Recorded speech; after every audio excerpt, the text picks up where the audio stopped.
Johanna, welcome to our Diversity and Inclusion Q&A initiative. We are really excited to welcome you on board and also to hear your story, your career journey to date, the challenges that you've had along the way. Thank you so much for joining. It would be great if we could kick things off and we could find out a little bit more about what it is that you do and what a typical day as head of engineering is like for you.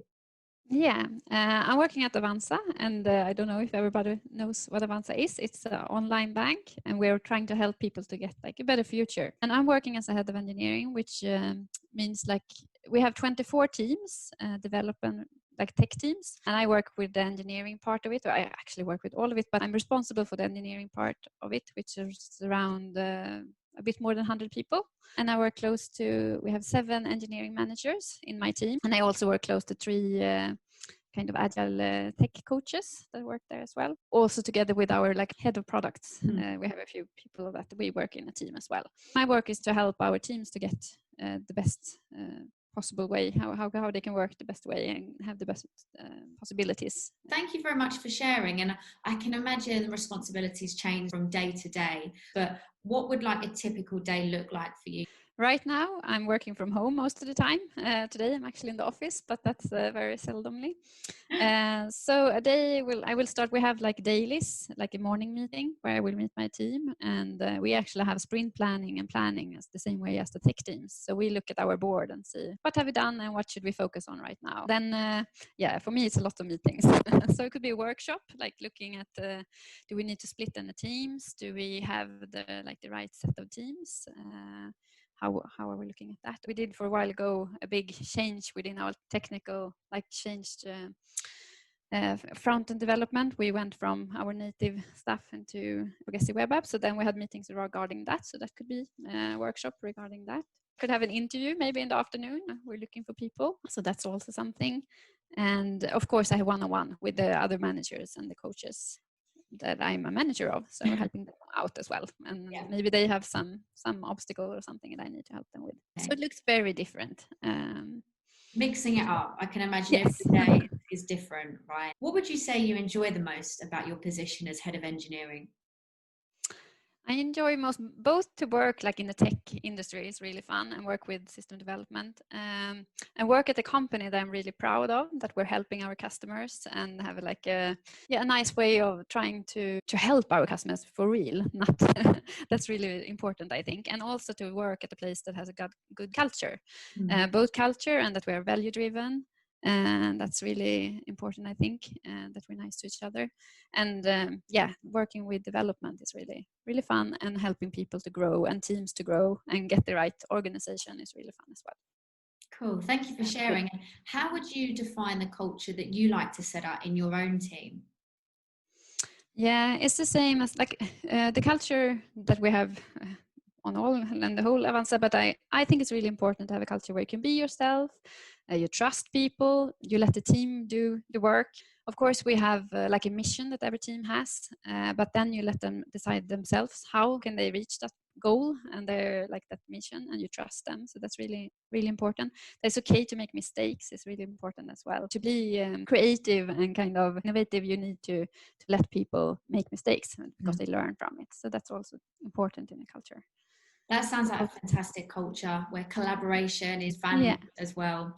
And speaking of values, how would you define Avanza's? We actually have a value form, kind of, you can say, but the values is similar to what I said, that trust people, include people, it's okay to make mistakes, that we always have the focus on the customer. So how can we help each other at Avanza to make the best for our customers? So it doesn't matter if you're in that development or that team, you don't only work for that team, you work for the whole Avanza and our customers. So how can we help each other? And that everybody is very motivated and inclusive, that's the culture kind of we have. I can see the reasons why you've stayed there for I think it's over 5 years, right? You've been it's nearly 6 years now and a day, I think. Time flies, right? Yes, it does. And for me it was really important before I joined Avanza that it is actually had that culture that I wanted. So I interviewed a lot of people before I started here. So because I had a good culture as well at the company I was in before. You've got an extensive background within technology. How would you define your technical expertise? Yeah, have a degree, a master degree in engineering. So of course that's some of my technical, and I also work as a developer within Java in several years.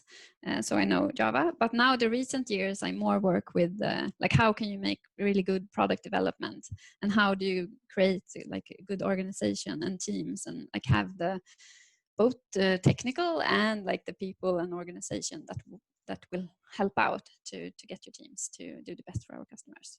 If you look at your career, going from development to now head of engineering, how was that transition initially, coming away from coding 100% of your time and then taking on all of these other responsibilities? Yeah, of course it's happened in a few years, and I really enjoyed coding, and for me actually struggle to leave it because I don't want to. Unfortunately, many women do go from coding to other positions, so that was kind of a struggle. I don't want to, because I think it's really fun as well. But I enjoy working with people, and I realized I was good at it, so I wanted to continue to do that. And also, I found if you can get to a position where you can help teams to get what you believe in, like then you can help even more to get the right culture and like have the right possibilities and so on. So that helped me to do this. And then of course how I got the role, I after being a developer, I worked at different like both Scrum Master, I was like a system responsible and other roles before. And then I came here as an engineering manager first for a few months, and I worked very closely to the former head of engineering that we had then. But then unfortunately he left the company a few months after I started. So then I was kind of acting or responsible for all the teams we had then, like 7 teams. And then I got the position a few months after that. So that's on, and then I stayed because my roles change all the time. It's so fun. In the beginning we had 6 teams, and now we have 24 teams. So it has happened really a lot this year. That's incredible. Are you still able to code now? Are you doing any coding? No, I don't. No, I don't. So I kind of, I miss it. Now I get used to it a bit, but in the beginning it was hard. I tried to do both in the beginning, but it's not at Avanza, but in my former position when I had a leader role, and but it was too hard because it's a lot to focus on in my current role as well. So. Unfortunately not, but I really enjoy to be close to the development and listen in to the teams and so on, but I'm not doing any coding anymore. It's nice that you can still be close from a technical Yes, absolutely. Yes, and that you can still kind of know what they're talking about and help out. And when you're talking to a developer, of course, I can understand some of it. What would be your advice to someone who is reaching a peak in their development career, wanting to take that next step into management, but is slightly scared and nervous of letting go of their baby, as it were? Yeah. But I think in the beginning, if you work in a like a tech team that has working agile, then you can start with trying to be a scrum master, because that's a leader role within the team, and you can try out, because then you can, at many companies, you can continue to be a developer and trying to have a leader role and help out in the team. And then it's just to start, I think, to try to take on that, because maybe you can have both roles in the beginning, and then I spoke to our CTO as well. He doesn't even have the time to code a lot either, because he also had to change, like shift focus. And the beginning you don't think you're gonna do it, but then you realize that you need to put it's a lot of effort in the other role as well. But my advice, don't be afraid, try it out and take help and talk to other people that has that role, get a mentor and stuff is really good, I think. So go for it. Brilliant. Thank you for sharing. If we look back at your career, where you're at now, would you say you are still learning on a daily basis? Absolutely. Yeah. I hope I will never stop learning because then I will probably change my job, because that's something that drives me, that you learn more all the time. So no, I'm not. I'm both at work, like from people. It could be in technical stuff, it could be leadership stuff, but I listen to pods, like listen to people at work. We do, like all the time, we do workshops and stuff. We don't know how it's going to end up. You learn something new nearly every day. How else are you furthering your career? Yeah, both that I'm trying to find people that, and it's not hard to find like interesting people that share their stories and that you work close to, and that not work on your own. That, like, a way for me to develop is to work very close to other people as well, to learn from them. And I also have had mentors. I've had doing different coaches as well. I've also been included to like leadership courses and stuff like that. And no, I want to kind of continue to learn all the times. And as I said before, you can listen to, we have here in Sweden something called Karriärpodden, which is a pod where you can listen to women. I think it's now over 100, 150 episodes where you can listen to different, really like women that gone really far. But of course, I listen to men that I learn a lot of as well. So yeah. And what would you like to learn this year? This year, now I think it's because we're working a lot, like we work agile in our department, like IT and the business side, but how can you get the whole company, like every department, to get agile? That is something I would like to learn more about. Something that has been a focus is also continue to learn more about like product development, product discovery, like how do you get the whole team to be included in product discovery? It's really interesting. And then as well, many companies do transformations now. What is our next step to get even better? What do we need to do to take next step? That's something I'm looking into. Thank you so much for sharing, Johanna. I know you mentioned as well about mentorship. What would be your advice to women who are seeking a mentor? How do you go about it? What are some approaches to take? Like, I went into a mentor program, but I've also tried to find out mentors myself. Like, if you can start in a network, and here at least I'm in different women networks and other networks as well. I had men as mentors as well. Ask around. Do your friends or colleagues know anyone that they think is very good? Like, if you're impressed by someone and you want to learn from that, you can reach out to that person. Ask, is it okay if could you be my mentor? And you would be surprised that many people would help you. And if that's hard, join the network or talk to people, because it's good to have a mentor, and it's also good to be a mentor because probably you have stuff that you can learn someone. So both ways, I think. That's a fantastic advice. Thank you so much for sharing. I think being proactive and using your network to your advantage are powerful tools, right? And for anyone seeking a mentor, definitely take advantage of that and the people that you know. Just ask, right? What's the worst that can happen? No, exactly. So throughout your career, you're now at head of engineering, which is fantastic. What would you say have been some of the biggest challenges that you'd faced to actually getting to this point? Yeah, it's been different challenges. Like, of course, as I told you, when I became an engineering manager, and then suddenly one day I was responsible of it all, and I had also one engineering manager just started, but she's only been there for a few days. So that was kind of a challenge. But I think the only way, and that I learned of, is just to take one thing at a time and start off, and from that. And also do it your own way, because if you take on someone else's role, maybe you feel that you want to do it the way that it was before. But something that I felt was really important for me was to find, okay, what is my stand in this, and how do I want this to be, and then make small changes or bigger changes along the way to make it the way you want. And of course, collaborating with people and doing that, not the only way I want, but maybe like if you have like your ground values, work with them and collaborate with people. I can imagine it's been a real journey of like self-discovery for you as well. Yes, and it's not always been like easy. I've had before Avanza and at different companies, like try the struggle with when you meet people within, especially when you work agile, and maybe not everybody is agile, and work and trying to convince people what you believe in, and they are so used to the way that it was before and don't want to let that go. That can really be a struggle, and it's a personal struggle as well when you believe in something so much and want to get them to that. So of course it's been a lot of different challenges, but you learn from each of them, so it's just to continue. If you look at the challenges that you've faced, what are your 5 leadership lessons that you've learned from experience as a woman in tech, and why? And one of the that I took from like being a developer is like steal with pride. So if you find someone's doing anything that you think is good, yeah, use it yourself. And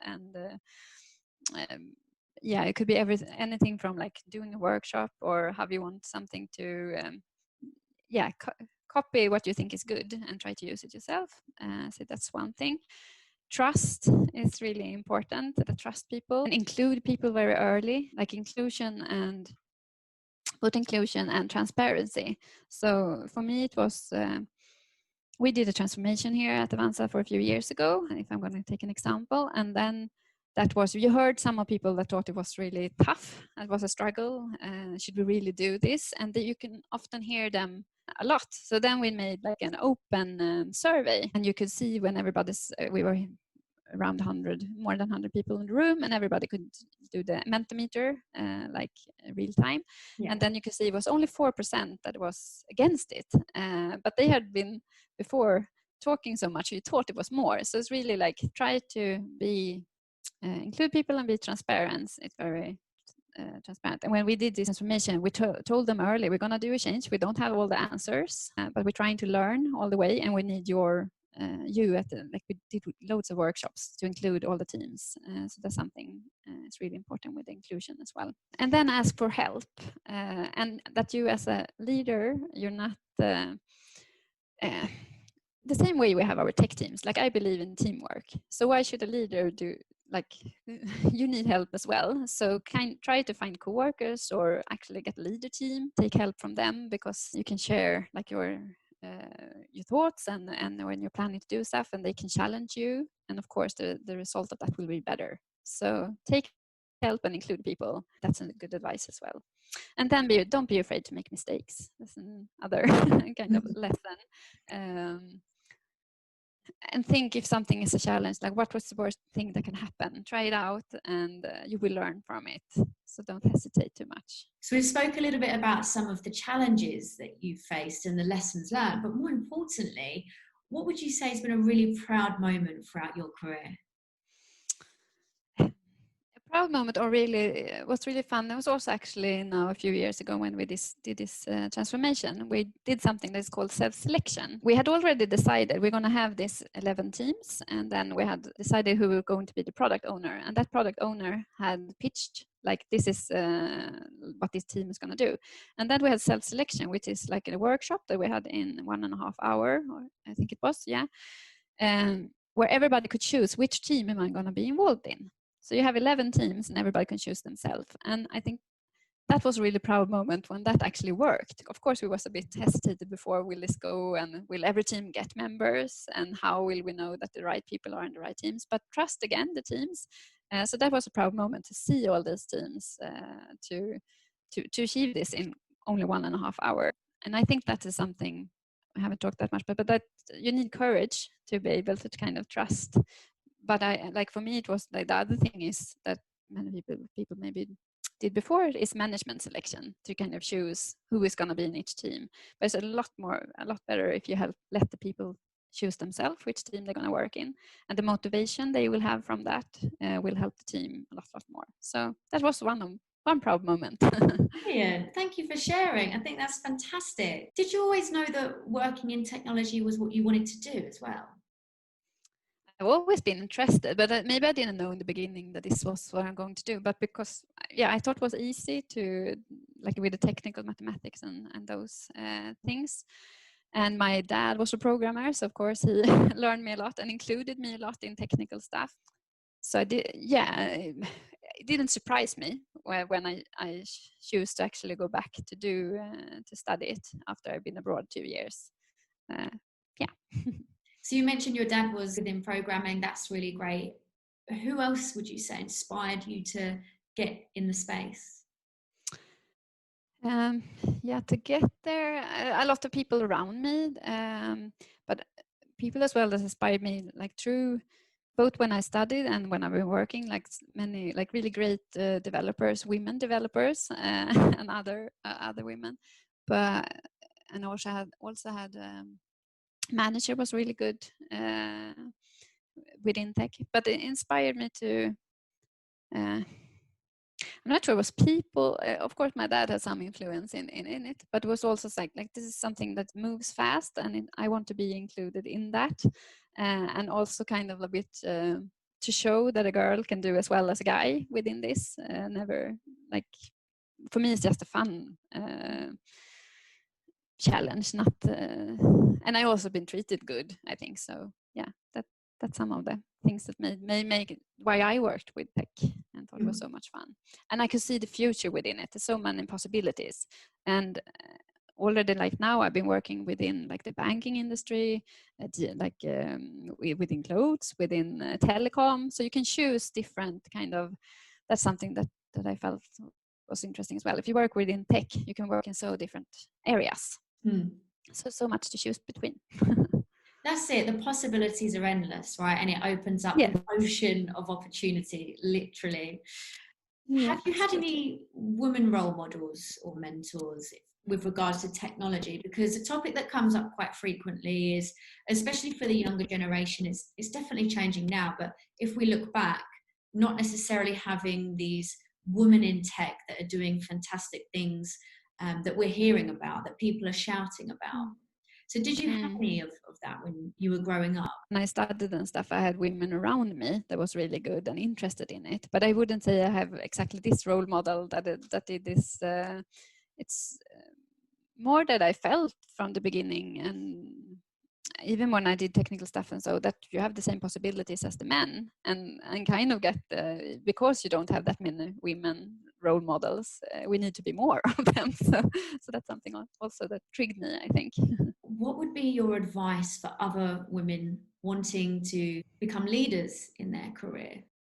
Like get to learn, talk again with people, friends that work within this, both as leaders and within tech, and ask them how is it working, and try to early on like study it and go to companies and try to ask them if you can be there and do like a internship or something like it. Try it out. I think that's a good thing as well. And if you only ask regarding kind of leadership, it's the same thing. You can like learn a lot of it, and then I find, and then women around me that are good at it or that want to be good at it, you just try it out, and then you will get opportunities if you're kind of trying it and ask people and tell. Like if you're at the workplace and you want to become a leader and you're not a leader yet, tell your manager and tell people that I want to go this way. How can you help me to learn more, or can I go a course, or can I go beside someone that has leadership experience, because if they know that that's the path you want to go, they will hopefully, if it's a good manager, help you out on the way, and you will get possibilities. Because if you don't say anything, it's hard for people to know. Then of course some people, you're natural at it, so people will see it anyway. But yeah, talk about it, I think, is one advice. Don't be afraid to speak up. No, exactly. Yeah. And has there been any specific books, podcasts? I know you mentioned a podcast earlier, but any courses that you've taken throughout your career that have really been a game changer for you? There's a different pods are good. I think it's a book called Five Dysfunction of a Team is really good as well. I wouldn't say, yeah, it's kind of a game changer. It's good for you if you want to, like, how can a team work in a good way? Like Management 3.0 is a good book as well if you want to learn more. I've been to kind of it's the Human Element. It's like a 1 week course where you kind of go deeper. It's actually from the you're several people and you learn a lot. I think that was kind of a game changer, because if you're going to be a leader, you need to get to know yourself a lot. So that's it will be a lot easier if you know what your values are. So that's the tips I would say as well. And listen to different pods. There's lots of good, or the way that you want to take in, because maybe not everybody wants to listen. You can read books as well, and talk to people that are leaders. I think everyone digests things differently, right? Exactly. So Yeah. find that winning formula for you and go with it. You mentioned that you've been working from home. Can you share some advice on how to best work from home while balancing the needs of home life, family life? Yeah, good advice. Yeah, I have 2 kids, so they are home not all the time. Fortunately, they have been able to go to school, but Yeah. they're home. But try to find a room where you can have your like work space if you have the opportunity in your home, or that helped me. And try to get out to move, to like go out for a walk or or something, and kind of get a routine. So when you go up in the morning, like I love to do yoga, so I do a bit of yoga in the morning, and then before Lovely. I start to work. So kind of have a routine even if you're home, and kind of try to get the break between the work and the family life. So this, because when you work in the office, you have the time going back home after office, but try to do something that you change, yeah, your mindset set or something in between as well, and take breaks. I think is good. Perfect. Thank you for sharing. I know a lot of people have been struggling with working from home, what with the current pandemic. I myself struggled initially. I found myself on my laptop until honestly about 11 o'clock in the evening, some nights Yeah. unable to switch off. So Mm. there's some really helpful tips. Thank you for sharing. And you, of course, have a family. So how do you balance work and in general just family life? We've been both, me and my husband, working full time all the time. So, but something that helped us is, yeah, we share everything, like both taking care of the children and like all the responsibilities. So that will have helped Mm. and take help, of course, sometime when you need it. But then as well, it's hard to get the balance. You can't do everything at the same time. So you need to focus. Of course, you need to, like the children are small for a small while, and then I focus on my work and maybe to get exercise and stuff. But then I, of course, when it was the hardest, now my kids are 10 and soon 13, so they're getting older, and I get a lot more free time today than I had before. But maybe I couldn't meet friends as much in the beginning and so on. So you kind of have the right expectations of yourself, so you don't. So try to get the best balance that you can, and that everybody does it in, like different ways. So and I think it's so much more easy if you find a job that you really enjoy. It will give you energy as well, so then it's easier and you have energy left. But I have like a struggle for me as well is to keep energy left to my family and not use it all at work. When it's really fun at work, you kind of go full speed and then you realize when you're getting home, oh, I don't have that much energy left. So Yeah. that's something I worked out. Okay, how can I get some breaks maybe during the day so I have energy left as well for my family when I come home. So you'd say that having like frequent breaks has really helped you get that energy back. Yeah, Yeah. yeah, and find what good breaks is for you. Like for it could be like only for a few minutes, but shifting or kind maybe, yeah, talk to a friend or take fruit or like do something. Especially now when we're working from home, as you said, you're like in front of the computer all the time, and I find as well that you get quite tired of looking at the screen all the time, especially when you have workshops with like several people. You have to look at all the small people in the and trying to see what do you have other people with you? Do they think this is good or bad? That takes a lot of energy. So then it's really even more important to give yourself some breaks. It's so important finding that balance, like you said. Yeah. And on that topic, then, what would you say are your tactics for dealing with adversity, or how do you get through a really tough day at work? Of course, there's tough days, and what I'm trying to do is both, again, taking help, talk to people, so you're not alone when it's a tough day.